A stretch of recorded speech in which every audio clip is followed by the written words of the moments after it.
Kamu pasti pernah dengar cerita soal Atlantis kan? Itu loh, peradaban yang hilang karena tenggelam di perairan lepas pantai Yunani kuno. Sebetulnya sih cuma mitos, tapi mungkin para ilmuwan sudah menemukan kota yang hilang ini.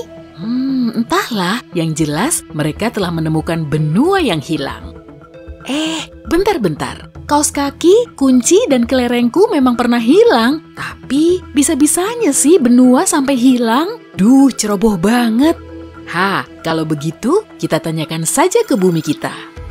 Greater Adria hilang antara 100 sampai 120 juta tahun lalu. Loh, bagaimana bisa? Memangnya hilang kemana sih? Nah, yuk kita analogikan seperti ular yang bergerak melalui batu atau memasuki lubang. Benua yang hilang ini memang sulit dibayangkan, sesulit mencari ular yang seketika lenyap dari pandanganmu, padahal kamu penasaran. Kebanyakan ular tidak meninggalkan jejak. Kalau 100 juta tahun lalu kamu belum ada, dan aku juga belum lahir kok.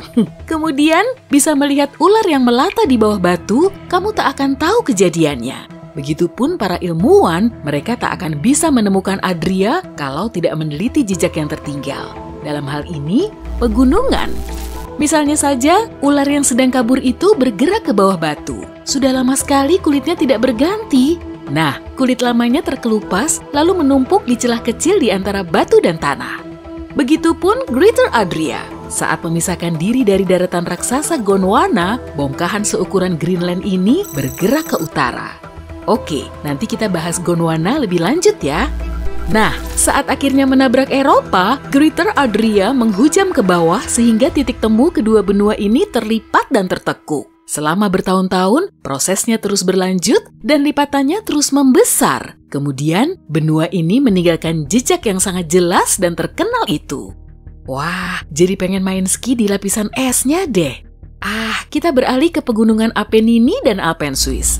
Profesor Dewey van Hinsbergen punya analoginya sendiri. Sang geolog memimpin tim peneliti yang punya peran penting atas penemuan besar ini pada bulan September 2019 lalu. Dia mengaitkan gerakan melipat ini seperti memasukkan tangan ke celah lengan baju yang sempit. Karena lenganmu tidak muat, bajumu jadi berlekuk. Lekukan ini seperti pegunungan. Kamu pasti penasaran kan? Apa pegunungan lain juga punya asal-usul yang sama? Ya, sama saja. Oke, kamu pernah mengumpulkan pasir dengan tanganmu sendiri? Tanganmu itu seperti daratan yang bergeser dan puncak pasir yang kamu bentuk merupakan miniatur pegunungan. Kulit ular, lengan baju, dan pasir. Intinya, pegunungan tetap berada di posisinya saat pecahan benua saling menabrak dan bertumpuk.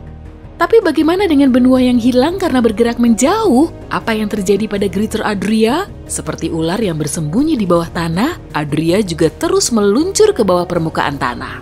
Dr. Van Hinsbergen memperkirakan benua ini mungkin sedang berada di bawah Eropa Selatan sedalam sekitar 1448 km. Tapi kalau lokasinya ada di darat maupun di bawah laut, apa Greater Adria masih bisa disebut benua? Apakah ular masih termasuk ular saat berada di bawah tanah? Tentu saja masih.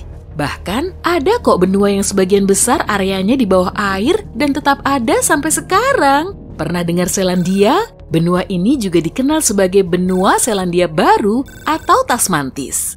Rupanya sangat mirip dengan kepulauan dengan gugusan pulaunya. Tapi dari atas permukaan air akan terlihat sebagai satu benua dari daratan yang tenggelam. Puncak gunungnya juga menyembul ke permukaan. Puncak inilah yang kita lihat sebagai pulau. Selandia termasuk mikrobenua yang kemudian memunculkan pertanyaan menggelitik. Benua itu apa sih? Sampai saat ini masih menjadi perdebatan. Bahkan kita masih memperselisihkan jumlahnya, belum termasuk mikrobenua dan benua yang hilang. Umumnya, benua merupakan daratan yang luas. Menurut standar Amerika Serikat, ada 7 benua: Afrika, Antartika, Asia, Australia atau Oseania, Eropa, Amerika Utara, dan Amerika Selatan. Tapi, orang Eropa menggabungkan Eropa dan Asia menjadi Eurasia. Jadi mereka cuma mempelajari 6 benua. Orang Amerika Selatan juga mengenal 6 benua, tapi mereka tetap memisahkan Eropa dan Asia dan menggabungkan Amerika Utara dan Amerika Selatan. Lebih anehnya lagi, rupanya kita sepakat untuk menggolongkan Australia sebagai benua, sedangkan Greenland bukan. Gelarnya cuma sebagai pulau terbesar di dunia. Kasihan ya. Nah, sebenarnya hal ini berkaitan dengan lempeng tektonik di bawah benua. Tapi video kali ini tidak akan membahas topik ini. Jadi, dari mana asal benua ini? Saat melihat globe atau peta, kamu akan mengamati dua daratan besar di sekitar Samudra Atlantik. Amerika Utara dan Selatan ada di salah satu sisinya, lalu Eropa dan Afrika di sisi satunya. Seperti potongan gambar yang bisa disatukan sehingga membentuk daratan yang lebih besar. Daratan besar ini dinamakan Pangaea. Para ilmuwan menganggap Pangaea sebagai super benua kalau memang ada, tapi pecah 175 juta tahun lalu. Bentuknya tidak menjadi dua gambar besar di sebelah kiri dan kanan seperti sekarang ini, mungkin terpecah secara horizontal, meninggalkan Amerika Utara, Eropa, dan Asia yang tetap menyatu di sebelah utara. Kita mengenalnya sebagai Laurasia. Sedangkan Amerika Selatan menempel dengan Afrika, Antartika, dan Australia di daratan yang disebut Gondwana.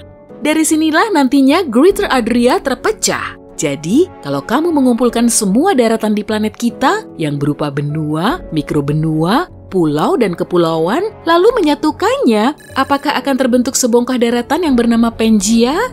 Tidak. Jangan lupa juga bagian benua yang ada di bawah air, seperti daratan yang menghubungkan kepulauan, sekaligus daratan yang hilang seiring waktu. Oh ya, ada benua lain selain Adria loh. Setelah mencari-cari, akhirnya para ilmuwan menemukannya.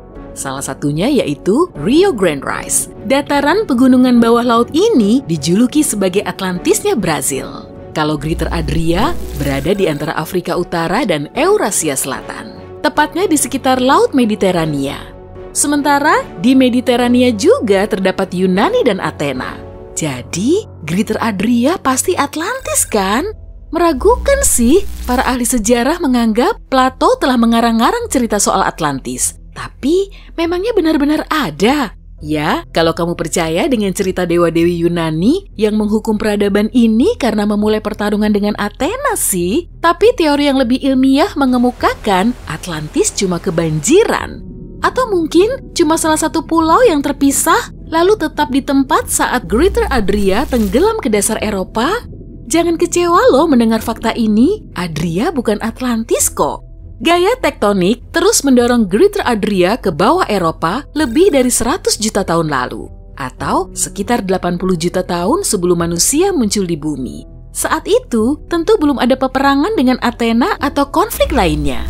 Bisa kamu amati kan, semua benua di dunia ini seperti potongan puzzle yang membentuk Pangaea. Dr. Van Hinsbergen dan timnya telah mencurahkan waktu selama 10 tahun terakhir ini untuk mencoba menggabungkan potongan tersebut. Proses ini pasti sangat sulit kalau potongannya banyak yang hilang. Adria, aku bisa melihatmu loh. Tapi mereka punya peralatan canggih untuk melacak jejak magnetik yang terkandung dalam mineral batuan. Semua batu dan gunung punya semacam pengidentifikasi yang menjelaskan waktu dan tempat pembentukannya. Penentunya, kutub magnet bumi. Kita tahulah ya, kutub magnet terus mengalami perubahan. Fenomena ini dinamakan pembalikan geomagnetik. Intinya, daya tarik suatu endapan dan mineral punya fungsi seperti peta dan kalender. Dari sinilah mereka mengetahui asal-muasal Adria, lokasi hilangnya, serta objek-objek yang telah berbenturan dengannya. Dengan meneliti daya tarik sampel ini, mereka juga mendapatkan detail menarik. Greater Adria berputar-putar dalam perjalanannya hingga akhirnya menabrak Eropa. Wah, benua ini seolah begitu bersemangat menari-nari menuju ke utara, lalu terhenti oleh penghalang yang kita kenal sebagai Eropa. Pasti bisa nih jadi dongeng pengantar tidur yang seru. Nah, aku masih punya satu pertanyaan lagi. Kalau Greater Adria tenggelam ke bawah Eropa, apa akan bisa muncul lagi?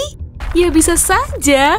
Benua terus mengalami pergeseran dan sampai sekarang masih bergerak. Tapi gerakannya sangat lambat. Kamu mau mengeceknya 100 juta tahun lagi? Biar kita bisa tahu jumlah benua yang dipelajari murid-murid SD di masa depan kan? Itu pun kalau kita masih ada di bumi ini.